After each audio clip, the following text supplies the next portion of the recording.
The desperate signal the morning shift on Aurora 7 mining station started like any other.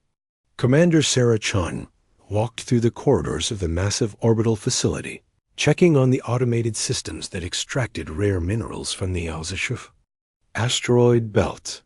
The station had been her home for 3 years now, floating silently in the void between Mars and Jupiter. It was peaceful work, far from the political chaos of Earth and the growing tensions in the outer colonies. Sarah was reviewing the daily extraction reports when the communication array suddenly came alive with activity. Lieutenant Mike Torres, the station's communications officer, looked up from his console with confusion written across his face. The screens showed energy patterns that made no sense according to everything humans knew about space communications. "Commander, I'm picking up something strange on the deep space frequencies," Torres said, adjusting his headset. "It's definitely not from any human vessel or facility. The signal strength is incredible, but it's badly damaged. Almost like someone's trying to break through massive interference." Sarah set down her coffee cup and walked over to the communication station. The displays showed wavelengths and transmission patterns that were completely foreign to human technology. The signal was powerful but broken, like someone desperately trying to communicate through a massive storm. "Can you isolate it?" Sarah asked, watching the strange patterns dance across the screen. Torres worked quickly, his fingers flying across the controls as he applied filters and boosted signal strength. Slowly, the static began to clear. What came through next made everyone in the command center freeze in complete shock. The voice was unlike anything they had ever heard. It spoke in perfect English, but the tone was different from any human speech. Behind the words, they could hear harmonics and frequencies that no human vocal cords could produce. The message was desperate and filled with terror. "This is the Valkyrie Collective calling any vessels in range. Our star system is under attack by the Void Hunters. Our worlds are being consumed. We have studied your transmissions for many cycles. You are warriors. You fight impossible battles. Please, we need your help. Time grows short. The darkness spreads. If you can hear this, we will share our knowledge if you can save what remains of our people." The message repeated 3 times, then dissolved into static. Sarah stared at the speakers, her mind racing. First contact with alien intelligence was supposed to happen under controlled conditions with scientists and diplomats present. It was not supposed to happen on a mining station with a crew of 47 people who were trained to extract asteroids, not handle interstellar diplomacy.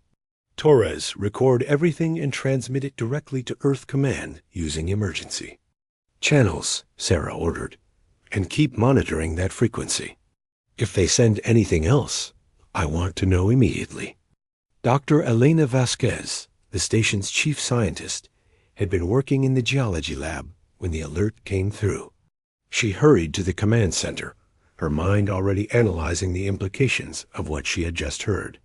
Elena was a xenobiologist who had spent her career studying the possibility of alien life. Until today, it had all been theoretical. "Sarah, the transmission technology required to reach us from another star system is far beyond anything we possess," Elena said, studying the signal data. "Whoever they are, they're centuries ahead of us in communications technology. If they're asking for our help, they must be truly desperate." The response from Earth came 6 hours later. Admiral Larkus Webb appeared on the main screen, calling from the command center of Earth's primary military headquarters. He was a veteran of the Mars colony wars, a man who had earned his position through 30 years of military service in the harshest environments humans had ever fought in. "Commander Chun, you and your team have made the most important discovery in human history," Webb said, his voice calm but intense.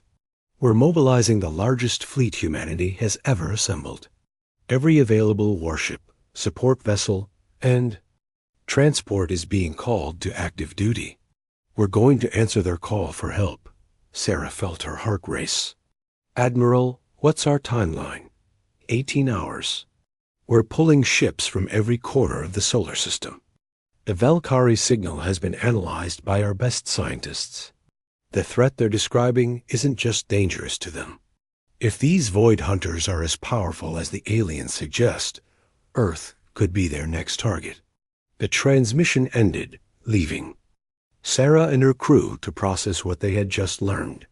Humanity was about to launch its first interstellar military operation, not for conquest or exploration, but to save an alien civilization from destruction. Over the next several hours, more Valkyrie transmissions reached Aurora 7. Each message was weaker than the last, and the desperation in the alien voices grew stronger. The Valkyrie described their attackers as ancient machines that had existed for millions of years, traveling between star systems and consuming entire worlds. They called them the Void Hunters, entities that turned planets into fuel for their massive ships. "Human friends, this is Valkyrie Science Leader Thane," came one particularly clear transmission. "The Void Hunters have destroyed our outer colonies. They are not living beings, but vast machines older than our civilization. They strip worlds down to their cores, converting all matter into energy for their fleet. We have tracked their path across the galaxy. They have consumed 47 star systems in the past 1,000 years. After they finish with us, they will continue toward the region of space where your signals originated." Elena worked frantically to decode the technical data the Valkyrie were transmitting. Their technology was incredibly advanced, but their weapons were designed for exploration and construction, not warfare. The Valkyrie had been a peaceful species for millennia, and when the Void Hunters arrived, they had nothing to fight back with. "Sarah, according to this data, the Void Hunters operate differently than any enemy we've ever faced," Elena explained. "They don't just attack military targets. They consume everything: the atmosphere, the oceans, even the planetary core. What they're describing is complete annihilation on a scale we can barely comprehend." The human fleet that assembled over the next day was unlike anything in Earth's history. Admiral Webb commanded from the massive battleship EFS Retribution, a vessel that had been designed to protect Earth from asteroid impacts, but had been retrofitted with the most advanced weapons humanity possessed. Around it flew 200 other ships, including destroyers, cruisers, carriers, and support vessels. Captain Rex Thompson commanded the assault ship FS Thunderstrike, which carried 3,000 Marines equipped with the latest combat gear. Each soldier wore powered armor that could operate in space and hostile environments. They had trained for boarding operations and ground combat, but none of them had ever faced enemies like the Void Hunters. "All ships, this is Admiral Webb," came the announcement across the fleet. "Today we face something humanity has never encountered before. We're not just fighting for the Valkyrie. We're fighting for our own survival. If the Void Hunters can destroy a civilization millions of years older than ours, what will they do to Earth when they find us?" The fleet jumped to hyperspace, carrying Earth's hope toward humanity's first interstellar war. The journey took 36 hours, during which time the crew prepared for battle against an enemy they couldn't fully understand. The Valkyrie transmissions grew weaker as the human fleet traveled, until finally they stopped completely. Asterisk. When the fleet dropped out of hyperspace at the edge of Valkyrie space, what they found was worse than anyone had imagined. The Valkyrie star system was a scene of destruction beyond human comprehension. 3 planets had been completely consumed, leaving only asteroid fields where worlds once existed. The 4th planet, the Valkyrie homeworld, was partially stripped away, its surface scarred by massive mining operations. Surrounding the dying world were the Void Hunters themselves. The machines were enormous, each one the size of a small moon. They moved with mechanical precision, their surfaces covered in harvest beams and were slowly dismantling the planet's core. Smaller hunter ships, each still larger than the biggest. Human vessel, swarmed around the planet like insects feeding on a carcass. "Admiral, I'm detecting massive energy signatures from the Void Hunter ships," reported the fleet's sensor officer. "Their technology is unlike anything in our databases. They're not just mining the planet. They're converting all matter into some kind of exotic energy that powers their systems." Webb studied the tactical display, his face grim. The human fleet was outnumbered by machines that were individually more powerful than entire human battle groups. But the Valkyrie had asked for help, and humanity had never been known to back down from impossible odds. "All ships, prepare for combat," Webb ordered. "We're going to hit them fast and hard. Target the smaller ships first, and work our way up to the planet killers. Today, we show the galaxy what happens when someone threatens innocent people in range of Earth's guns." The human fleet spread out as they prepared to engage the Void Hunters. In the distance, they could see the dying light of the Valkyrie homeworld, its surface cracked and bleeding energy into space. This was humanity's first test on the galactic stage, and failure would mean the extinction of two civilizations. The Last Stand, Lee. Battle began with a surprise attack that caught the Void Hunters completely off guard. Admiral Webb had ordered the fleet to approach from the shadow of a destroyed moon, using the debris field to mask their approach. The Void Hunters had been focused on their harvest of the Valkyrie homeworld and weren't prepared for an assault from armed opponents. The EFS Retribution opened fire first, its experimental plasma cannons sending streams of superheated energy across space. The beams struck the nearest Void Hunter ship, a vessel the size of a city that was slowly dismantling a section of the planet's crust. The alien machine's shields flared and collapsed, and the plasma beams punched through its hull. Like bullets through paper, the rest of the human fleet followed Admiral Webb's lead. 200 ships unleashed everything they had at the surprised Void Hunters. Missiles, plasma beams, and kinetic projectiles filled space with deadly light. The machine's response was immediate but uncoordinated.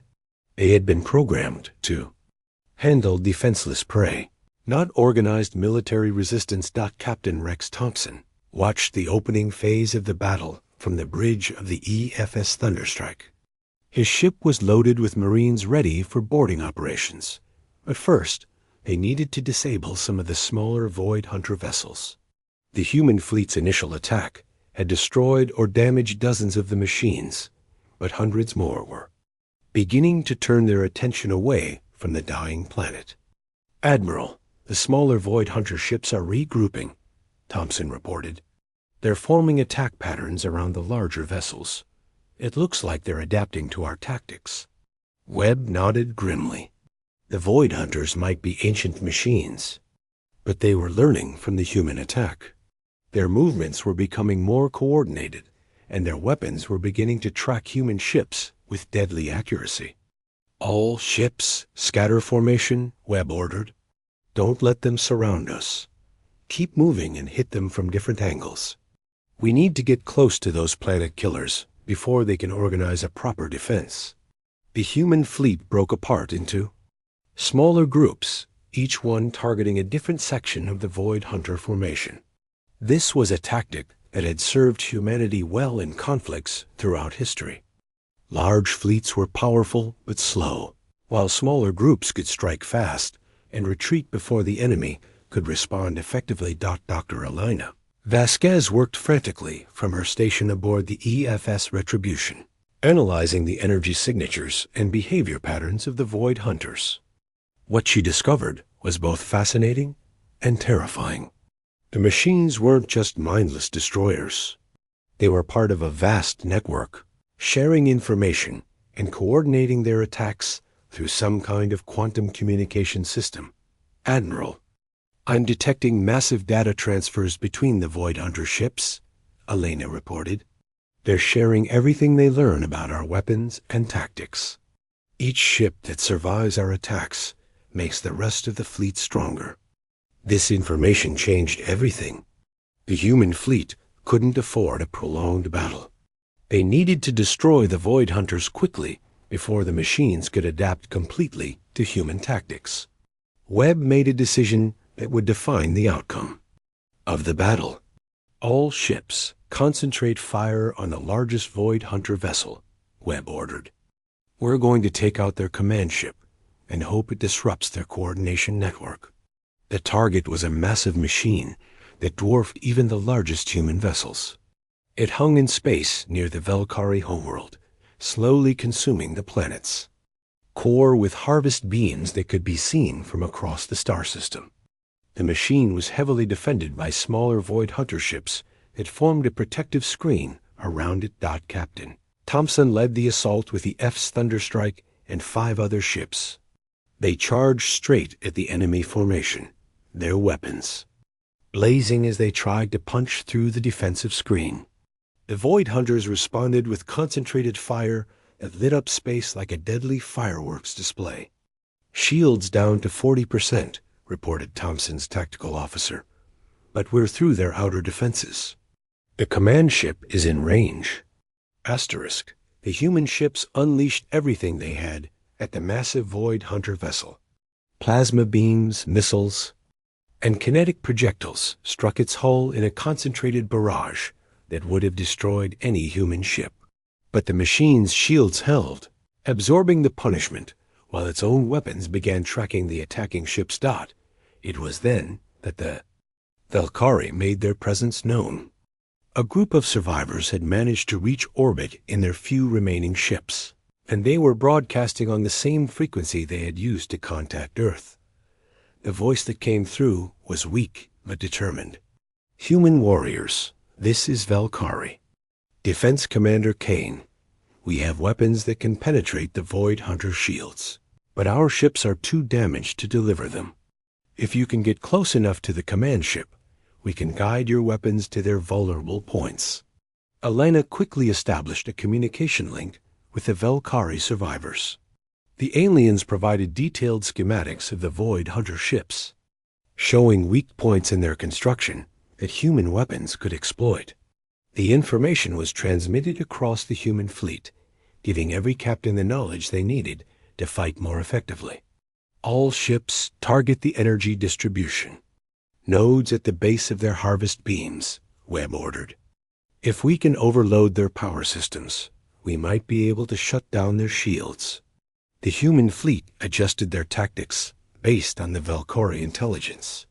Instead of concentrating fire on the strongest parts of the Void Hunter ships, they began targeting the energy conduits and control systems that kept the machines operational. The results were immediate and devastating. Void Hunter ships began losing power as their energy distribution networks were severed. Their shields flickered and failed, leaving them vulnerable to human weapons.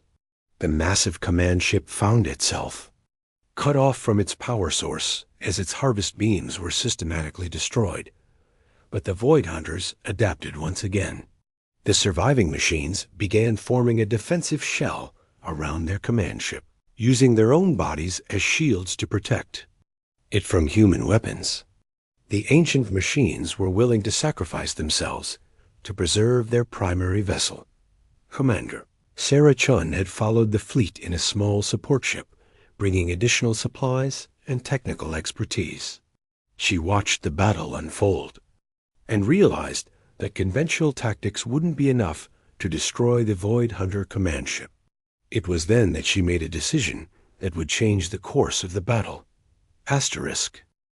Admiral, I'm going to ram the command ship, Chun announced over the communication channel. My ship is loaded with antimatter charges. If I can get close enough to detonate them against their hull, it might be enough to break through their defenses. Webb wanted to refuse, but he knew that Sarah was right. The human fleet was running out of options, and the Void Hunters were continuing to adapt to their tactics. A suicide attack might be their only chance to destroy the command ship and end the battle. Sarah, you don't have to do this, Webb said quietly. "We can find another way." "Admiral, the Valkyrie trusted us enough to call for help," Sarah replied. "They've lost everything, and they're still fighting. The least we can do is match their courage." Sarah's ship accelerated toward the Void Hunter command ship, its engines pushed to maximum power. The remaining Void Hunter vessels tried to intercept her, but the human fleet provided covering fire that kept them at bay. The support ship was small and fast, able to dodge most of the enemy weapons as it approached its target. The collision was visible from across the star system. Sarah's ship struck the Void Hunter command ship at incredible speed, and the antimatter charges detonated in a burst of energy that briefly outshone the local star. The explosion tore through the machine's hull, causing a cascade failure that spread throughout its massive structure. The command ship died slowly, its lights going out section by section as its systems shut down. The smaller Void Hunter ships lost coordination immediately, their movements becoming random and chaotic. The human fleet took advantage of the confusion to destroy the remaining machines one by one. When the battle ended, the Valkyrie star system was silent except for the gentle background radiation of space. The Void Hunter fleet had been completely destroyed, but the cost had been enormous. 47 human ships had been lost, including Sarah's vessel. The Valkyrie homeworld was beyond saving, its surface scarred and its core nearly consumed. Commander Kane's ship docked with the EFS Retribution, and the first face-to-face meeting between humans and Valkyrie took place in the fleet's conference room. The aliens were tall and elegant, with features that seemed almost crystalline in the ship's lighting. Despite their advanced technology, they had the same look of loss and grief that any human would show after losing their home. "You have saved what remains of our people," Kane said, his voice carrying harmonic overtones that made the translator work overtime. "But I must tell you something that will change everything. The Void Hunters we destroyed were only in advance force. We have tracked their communications, and there are many more fleets spread across the galaxy. They are heading toward your region of space." Admiral Webb felt his blood run cold. "How long do we have?" "Perhaps 10 of your years before the main fleet arrives. But they now know about humanity. They have studied your tactics from the data the destroyed ships transmitted before they died. They will be prepared for you." Dr. Elena Vasquez leaned forward. "Then we need to be prepared for them. Can you help us?" Kane nodded slowly. "The Valkyrie have technology that you can adapt for your ships. Our energy shields, our faster-than-light drives, our sensor systems. We will share everything. We have learned over millions of years of peaceful existence. But you must promise something in return." "What?" Webb asked. "You must help us find the other races that are fighting the Void Hunters. We are not the first to be attacked, and we will not be the last. Somewhere in the galaxy, there are others who have survived encounters with these machines. Together, we might be able to stop them permanently." The meeting continued for hours as humans and Valkyrie began planning for the war that was coming. The Void Hunters had underestimated humanity's willingness to fight for strangers, and they had paid the price. But the next battle would be different. The machines would be ready for human tactics, and they would bring overwhelming force to bear against Earth and its colonies. As the human fleet prepared to return home, they carried with them not just the surviving Valkyrie, but the knowledge that humanity was no longer alone in the universe.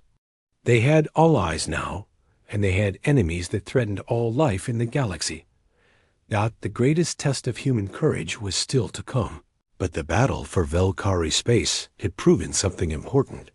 When darkness called, humanity answered. When innocent people cried for help, humans would travel across the galaxy to stand beside them. The Void Hunters had learned that lesson too late, but the knowledge would spread throughout the cosmic darkness. Earth would be ready for what was coming. And when the ancient machines arrived, they would find that humanity had not been idle.